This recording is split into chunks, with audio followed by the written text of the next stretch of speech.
Малюсенький. Привіт, мій котик. Наше золотеньке. На фото він саме такий, от, який був в останній миті свого життя.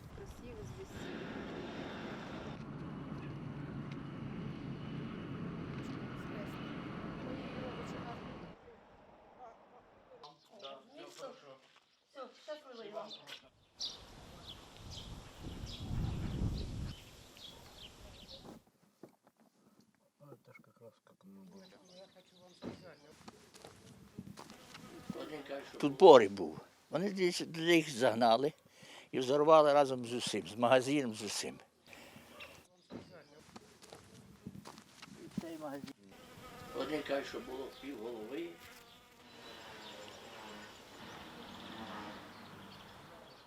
Ми дуже боялися всі, і ми чули, що люди виїжджають з села, і вирішили також спробувати виїхати мирно.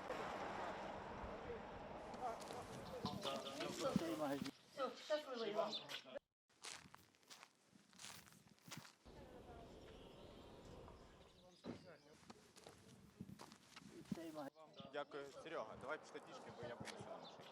На останньому блокпосту вони нам дозволили проїхати через трасу. Вони нам помахали з танків, з БТРів рукою, і помахали як щасливо, і махали так рукою до побачення. Тобто вони усіма своїми діями, багато людей, вони нам умовними знаками бажали щасливої дороги.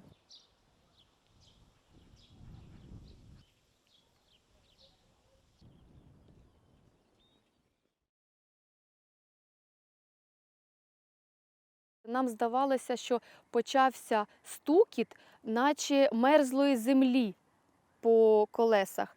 Але потім я збоку побачила величезну червону ракету, яка полетіла. Ми відчинили в своїй машині двері і попадали на поле. Я повзла по полю і тягла за капюшон 3-річного малюка свого. Польова дорога – ціла перемога.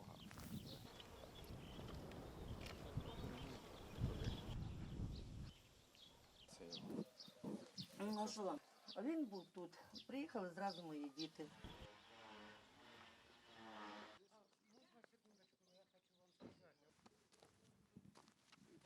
Так, як на марші. Не полем виїжджали.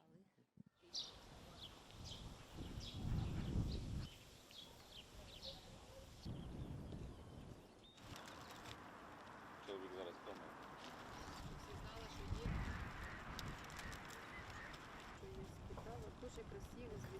Ти тут з нами, я знаю. Я знаю, що ти за мною.